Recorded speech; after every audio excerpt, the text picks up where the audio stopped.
માણસો ભેળા હતા, એને કીધું કે આ કરાય નહીં હો.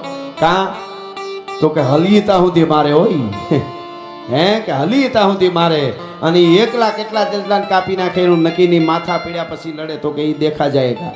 આવારોડા યજ્ઞ થાય, મંદિરો બને, ભોજન પ્રસાદ બધું થાય છે. ખૂબ અત્યારે જાગૃત છે, પણ સંખ્યામાં જઈએ તો છતાંય કદાચ આપણે એમ લાગે કે ઓછા છે કરવા વાળા. એને મૂંઝાવું નહીં. પાંડવોની સંખ્યા 5 જ હોય, ઓલા તો 100 ઘમાકા બોલાવતા હોય. આમાં ઘણી વાર એમ લાગે કે આખા ગામમાં અમે 5 જણા જ આવું કરીએ, ઝાડવા વાવીએ, મંદિર માટે કરીએ, ધર્મ આ બધા નથી કરતા. એ ન કરે, એ ઉલાળીઓ થવાના છે. એ નહીં જોવાનું, આપણે શું કરવાનું. હું તો એમ કહું છું કે ગામો ગામ હમણાં સતત પ્રોગ્રામમાં કહું છું કે તમારા ગામમાં જેટલા યુવાધનને ખાસ તમે ગ્રુપ બનાવો, 7 જણાથી ચાલુ કરો, 70 ને 700 થાય. દર શનિવારે હનુમાન ચાલીસા કરો, સોપાયું કરો, ભગવાનના તમે કીર્તન કરો. ઈ બાને સંગઠન બનશે, બિઝનેસ ખુલશે ને ભેળા કંઈક સારું થાય. કોઈને વાંધો હોય છે તો કે ભાઈ આ તો અમારા ગ્રુપનો છે, એને ભેળા કરી દો. આવું બધું કરતા રહેજો, એટલે આપણા સામે કોઈ મીઠ નહીં માંડી શકે. નકર ચારે બાજુ બોલવાવાળા બેફામ બોલે છે. બધાની અમારી જવાબદારી કલાકારોની. હું કહું આપણે તો શું છે, હેલું પકડી બહુ લે બાપ. હેલું લાગે પકડી લે. શિવરાત્રી આવે એટલે તરત ભાંગ ગોતે ને ગાંજો ગોતે ને એ કે ભોળો નાથ પીએ. તો ભોળો નાથ તો નાગે નાખતો ગળામાં જરા કાળોતરો નાખીને કોબરા ખબર પડે. હા ઈ તરત તો અજગર નાખ, વીસીની માળાઓ કરીને મણ પહેરવા અને ઊંચા ઊંચું આવતું હોય, હું આમ સુગંધ નો લઈ શકાય, મોઢું બાંધવું પડે, એવું પોઈઝન ગટગટાવી જાય ને પછી આમ ધ્યાનમાં બે તો કહું લે ખબર પડે. ઈ નથી કરવું, ગાંજો ગોતવો છે. મૂળ મજા આવે છે એમ કે નહીં. એવા ગીતોય બંધ. કલાકારો મિત્રોને હું કહું છું મારા પ્રોગ્રામમાં હમણાં પાર્વતીજી પાણી વાળે ભોળાનાથે ભાંગ વાવી નીંદે છે ગણેશ. અરે તારી ભલી થાય. આ ઓલા વામપછીઓને ગોરખોદિયાઓને મોકો મળી જાય છે કે તમારા ભગવાન ગંજેડી છે, એટલે કહું છું એવા ગીતોય નહીં ગાવાના. આપણા ભગવાન કોઈ દી અડે નહીં એવું ભોળોનાથ. આ તો મહાદેવ છે. ઈ એમ કે છે ગાંજો ફલાણું ભૂતડા ઢીકડું ઝેર એ બધું મને આપી દે એટલે હું એને ભંડારી દઉં, એમ હું પી જાઉં એમ નથી કેતા. આ બધું ખોટું. એવા કોઈ પુરાવા નથી ભોળોનાથ ગાંજો પીવે, ભાંગ પીવે એવું છે. તો એને પીવું પડે કાંઈ. એની સમાધિ એ યોગેશ્વર છે સાહેબ. અને આ યોગી છે સાહેબ, યોગી. કૃષ્ણ યોગેશ્વર છે, શિવ યોગી છે, માતાજીને આપણે જોગણી કહીએ એટલે યોગીની. આપણો યોગનો આ દેશ છે. યોગ એટલે શરીરને તોડી નાખો અને મનને સ્થિર કરી દો. તાકાત નથી કોઈ તમને જીતી શકે. અટાણે શું છે, શરીર સોફે આડું પીડ્યું અને મન હળિયું કાઢતું હોય. પછી કે ડિપ્રેશનમાં આવી ગયા, શું કરવું ખબર નથી પડતી, શું થાય તને ન જડે. હવે તારું મન જ સ્થિર નથી. સંતોએ એક જ કામ કર્યું, ભજન કર્યું અને મનને સ્થિર કર્યું. રોટલો ખવડાવો, બીજાને આપો. અહીંયા તો પોતાના હાડ કાઢીને આપી દીધેલા છે. એ ઋષિઓની આ ભૂમિ છે. અહીંયા કોણ? અહીંયા તો દેવાવાળા. માથા દેવાનો વખત આવ્યો તો માથા લઈ દીધા. અને અખિલ બ્રહ્માંડનો માલિક ગુજરાત, સૌરાષ્ટ્ર, કાઠિયાવાડની ધરતીમાં આવીને એમ કીધું કે મારે માણસની માટી ખાવી છે ને, તેથી સગાળસા જેવા એ દીકરાને ખાંડીને ખવડાવવા માટે પીરી દીધા હતા. એ ધરતી છે. આપણે દેવાવાળા છે, આપણે આપવાવાળા છે. એટલે સંઘર્ષ હોવો જોઈએ. સંઘર્ષ આજના યુવાનોને ખબર નથી. હમણાં મેં યુદ્ધોની બધી વાતો કરતા હોય ને, થોડું પરિસ્થિતિ એવી છે એટલે હું એને દાખલા આપતો હોઉં છું. તમે વાંચો તો ખબર પડે. રાણા રાજસિંહને વાંચો, શિવાજીને વાંચો, મહારાણા પ્રતાપને વાંચો તો ખબર પડે. એક કોઈ મહારાણા પ્રતાપ લડતા હોય તો એક જ ન લડતા હોય કાંઈ. એ બધા રાજપૂતો, ભીલો, ઠાકોરો એ તો હતા જ હારે, પણ માલધારીઓ બધાય. પણ માલધારી એમ કહેતા હતા દૂધની જવાબદારી અમારી છે. પહાડમાં જે આવો ત્યાં દરજી કે કપડા અમે પૂરા પાડીશું, અમારે 1 રૂપિયો નથી લેવો. હુતાર કે રથો ફલાણું એ અમે બનાવીશું. વણકર કે અમે વેજા વણશું. મોસી કે અમે બૂટ ચામડાની જેટલી વસ્તુ આવતી હોય મ્યાન બધું અમે બનાવશું.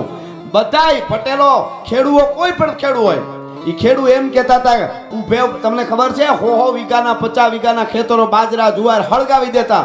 દુશ્મનને દાણો ન જડવો જોઈએ. અરે કુવા પૂરી દેતા, પાછા કાઢી જાઉં. ભૂખે ભલે દીકરા મરતા, બાકી દુશ્મનના હાથમાં કાંઈ ન આવે. તઈ અડીખામ ભારત ઊભો છે. તઈ આજ નેજા ફરકાવી છે આપણે. આ તો જરાક તકલીફ પડે કે હવે મરી જવાના તો પી જાની પોઈઝન એટલે પૂરું થાય તારું. નકરા શાકભાજી લઈને ઘેરે વયો જા. વાતું કરવાનું રહેવા દે. સંઘર્ષ કોને કહેવાય એ આપણા ઇતિહાસો વાંચો તો ખબર પડે. 18 વર્ણે લડતું હોય. એક મહારાણા પ્રતાપ હોય તો 18, એક શિવાજી હોય તો 18 વર્ણની હારે લડતું હોય. ત્યારે ધર્મ બસે. એમને નીકળ્યું ધર્મ ને નીકળી જાય. નીકળ્યા આધી રોટી ખાएंगे દેશ કો બચાएंगे એમ નો બસે. એના માટે તો ઘણું કરવું પડે આપણે. એટલે એના માટેના આ યજ્ઞ છે કે આપણે એક થાય. અહીંયાથી ખબર પડે કે આપણે તો બહુ ઘણું કરવાનું. કેવી કેવી બેનો દીકરીઓએ માવડીઓએ યુવાનોએ કેવડા મોટા બલિદાન આપ્યા. ચિત્તોડના સાકાને વાંચો તો ખબર પડે. ગઈકાલે મેં વાત કરી હતી, અહીં મામા ડાયરો બેઠો, આજે થોડુંક યાદ આવ્યું. આમાં કોઈ વર્ણ એવું ન હોય જેની વાતો અમારી પાસે નથી. જેણે સારું કર્યું એની વાતો કરીશું. ખિસ્સા કાતરું કાંઈ રાહડા ન ગવાય. ગાંઠિયા વળતા વળતા સૂનમાં મોટું કરી જાય એનાય ન ગવાય. પોટફોળિયું પડી જાય, બસમાં ચડવા જાય, જોટામાં આવી જાય તો ગવાય. કેમરે કરતા પોટફોળિયું ઉલડું રે લોલ, અને કેમરે જોટામાં તમે આવ્યા રે લોલ, એવા કાંઈ રાહડા ન ગવાય. એ તો આર પાર ઉતરી ગયા હોય. જે કે એની વાતો જગતના ચોક મારીએ. મેં ગઈકાલે કીધું તું 500,000 વર્ષ પહેલાનો ઇતિહાસ છે. આ વાત થઈ એટલા માટે. આ યજ્ઞમાં અમારી આહુતિ છે. આવી વાતો છે. બેનો દીકરીઓ અહીં ખાસ બેઠા એટલે કહું, સનાતન હિન્દુ ધર્મમાં બેનના ચારિત્રની, દીકરીઓના ચારિત્રની શું તાકાત છે એ આજની દીકરીઓને ખબર પડે એટલા માટે બાપુ આ વાત કરું છું. તો જ મહાપુરુષો પાછા અવતાર લે, તો શંકરાચાર્ય આવશે, તો ચાણક્ય આવશે, તો વિવેકાનંદ આવશે, તો દાદુરામ બાપુ આવશે. હા, નકરી વાતો કરે બાથરૂમમાં રહોડામાં ગરોળી કરી જાય કે મમ્મી ગરોળી. તા મમ્મી પાછી કે અરે મગરની અણહાર આવે છે. પણ અણહાર મગરની આવે છે એ તો ગરોળી ને. પાછા ઈ માયક ઉપર આવીને દીકરી ભાષણ કરે, હમ ભારત કા ઉદ્ધાર કરને વાલા પેદા કરેંગે. ઘરનો ઉદ્ધાર કરી તો ભારતનો ઉદ્ધાર છે. હવે એમ ઉદ્ધાર ન થાય. ભલિયું વીણના ભલા કોઈ દી નાગડા નર નો નીપજે. મેં કીધું તો બાપુ ગઈકાલે, પિંડારા બહુ અદ્ભુત આહિર સમાજનો અદ્ભુત ઉજળો ઉત્સવ શિવ કથા. પણ આજે હવે આ નીકળી વાત એટલે આ મારી બાપુ આહુતિ છે ને આપ ક્રાંતિકારી સાધુ છે એટલે મને ગમશે આ વાત. 1000 વર્ષ પહેલાની આ વાત છે. ચારિત્રની શું તાકાત છે અહીંયા જેટલા બેનો દીકરીઓ બધા હોય યાદ રાખે એટલા માટે. ચાવડાસર કરીને ગામ હતા. ચાવડાસર કરીને ગામ, અને ચાવડાસર ગામમાં આહિરનું ગામ, આખું ગામ આહિરનું. અને કહેવાય છે રૂડા મોટા વાળા આહિરો, ધીંગા રૂપવાળી જોગમાએ જેવી આયરાણીઓ, એમાં ધીરે ધીરે ધીરે ધીરે ધીરે ધીરે ધીરે સોમાહાનો વખત આવ્યો. સોમાહાનો વખત આવ્યો અને આખો જેઠમીનો કોરો જાય. 8 મહિનાની એકમ અને બીજ આવી. અને બીજ આવતાની હારે ચડ્યા ઘસાટી વાદળા કાળા ધોબળા ગંબારે શોખે 10 વોત રાતી માથે ઉતર્યા દરાર ગને જીંગોરા મોરના માથે વાહરી મંડાણી જડી. એક તારા મેઘરાજા મંડાણા ગપારે ગને બ્રગન ડેરા ગિંદ્ર વાળા પડ તાળા પાણી વાળા હાથે હુંઠ વાળા કાળા મંડાણા હિલોળ ગને નગા વાળા થેકા ગાળા નદી નાળા ફાડી નાખ્યા. વરસાદ ગાંડો દૂર થઈ અને વર્યો પાણી પાણી ધરતી માથે થઈ ગયા. હા, તો એક્ઝામ્પલ એક દાખલો મને નાનકડો પ્રસંગ યાદ આવ્યો. સત્ય ઘટનાની વાત છે એટલે આવી ગયો એટલે કહી દઉં. અને વરસાદ વર્યો, આખું ગામ રાજી રાજી થઈ ગયું. બધાય રાજી થઈ જાય ને, દુનિયા કેમ રાજી ન થાય વરસાદ આવે એટલે. બધાય આનંદમાં આવી ગયા. બીજે દી હવારમાં સોગમાયા જેવી આયરાણી સોળે શણગાર સજી અને તૈયાર થઈ. આયરોએ કડિયાન માથે પાઘડિયું, ભેટા હું વાળ્યું છે, કોઈની પાસે તરવાર્યું, કોઈની પાસે લાકડીયું. અને ગામના પાદરમાં બહુ મોટું તળાવ, સરોવર, આ બધી આપણી સંપત્તિ. આપણે આ તો આપણને બધા સપેરો દેશવાળા કહેતા હતા ને અંધશ્રદ્ધાવાળા કહેતા હતા. ડોહા આપણે જ હાસા હતા. આપણે નદીઓની પૂજા કરી, ઝાડવાની પૂજા કરી. કોણ કરે છે પૂજા ઝાડવાની? એ તો ઓલું ટ્રી, ઓલું ખોટુકલું રબડનું ઊભું કરી દે છે. તો એ આપણે એની વાહે હાલવાનું? આ તો સીધી વાત છે. હવે એના ભગવાનને વંદન. આપણો સનાતન પરંપરા મારી એવી છે આપણી કે આપણે કોઈને નીચા કહેતા જ નથી, બધાને વંદન.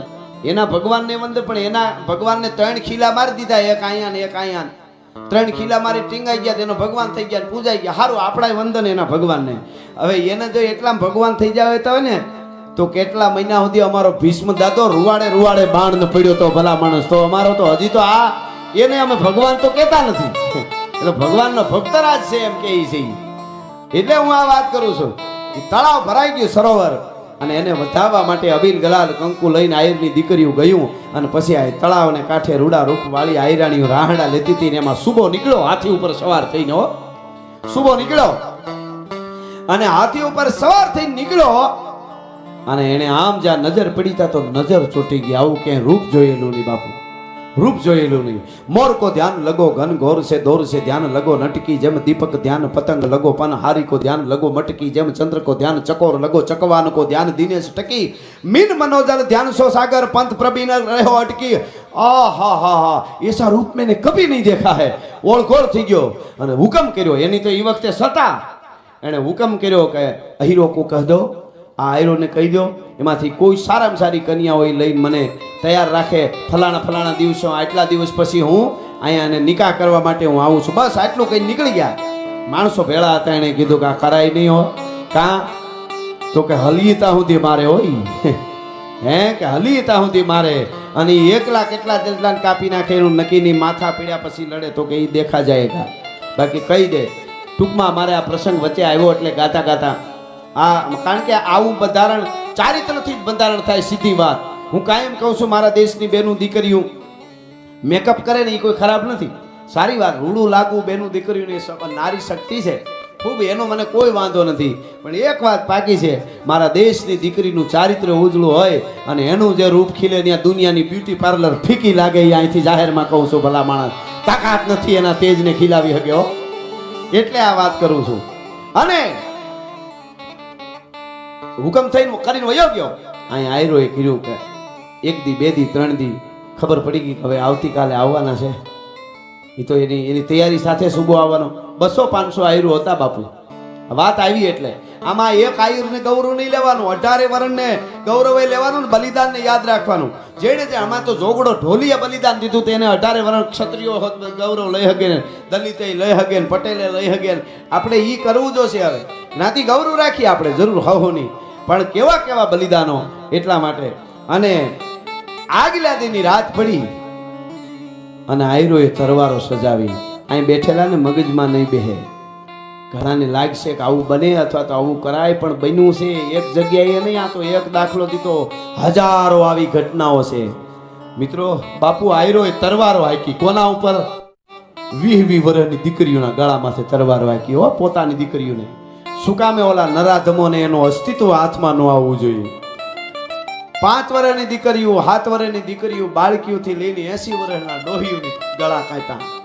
તેથી 7 વર્ષની આયરની દીકરીઓ કહેતી હતી, બાપુ મારું ગળું કાપ નાખો, માનું કાપી નાખ્યું, દાદીનું કાપી નાખ્યું, મારે શું છે જીવી. અને લાશોને પછી ભેળી કરીને અગ્નિદાહ દીધો અને એની ભભૂતિ કરીને આયરો શરીરે મીંડા લગાડવા.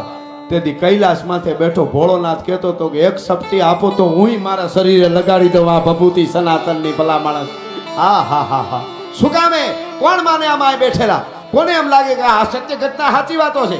શું કામે? માત્ર ને માત્ર મારા સનાતનની દીકરી છે ને એના શરીરને વિધર્મી સ્પર્શ ન કરી શકવો જોઈએ. ભલા માણસ. એટલા માટે અમે તો કપાઈ જાઓ તો દીકરીઓને ખબર હોવી જોઈએ કે તમે સાવિત્રી છો કે શૂરપંખા છો, એ તમારે નક્કી કરવાનું. શૂરપંખા હોય તો કોઈ વાંધો નથી. અમારા હરસુર બાપુ બહુ સારી વાત એક કરતા, કે રાવણની બેનનું નાક કેમ કપાણું? એ કયો હરસુલ બાપુને કોકે પૂછ્યું તો એને કીધું શું કામે તમને ખબર છે? તો કે ના. તો હું પછી હરસુલ ગઢવીએ કીધું, અમારા હરસુભાઈ, એ એટલા માટે એવડો મોટો ઘરનો બગીચો રાવણનો હતો તોય બહાર રખડતી શૂરપંખા. તમે તમારા બગીચામાં રહ્યો એમ. આ તો હરસુલ બાપુ એવું કહેતા. પણ મારો કહેવાનો અર્થ છે કે ઈ આયરોએ આખા કુળની દીકરીઓને, માવડીઓને બધાને કાપી અને કેસરિયા કરીને યુદ્ધના મેદાનમાં ઉતર્યા. એક પણ આયર બચ્યો નહીં, પણ 500 જણાએ 3000 બાદશાહની સેનાને કાપીને પછી યુદ્ધના મેદાનમાં પડ્યા હતા. આ સનાતનની તાકાત છે.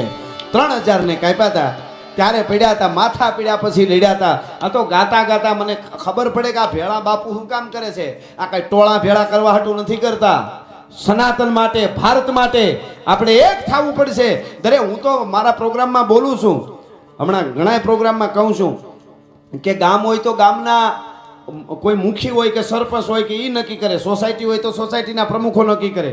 અઠવાડિયે એકવાર શેવાળાનું ઝૂંપડું હોય, દલિતનું હોય, દેવી પૂજકનું ઝૂંપડું હોય, વાલ્મીકી સમાજનું હોય, ત્યાં જાઓ એને એમ કહો જઈને કે તમારી દીકરીને ઘડીક વાર મોકલો નહીં, આજે એના હાથે અમારે ઠાકરની આરતી કરાવવી છે, ત્યારે સનાતન મજબૂત થાય.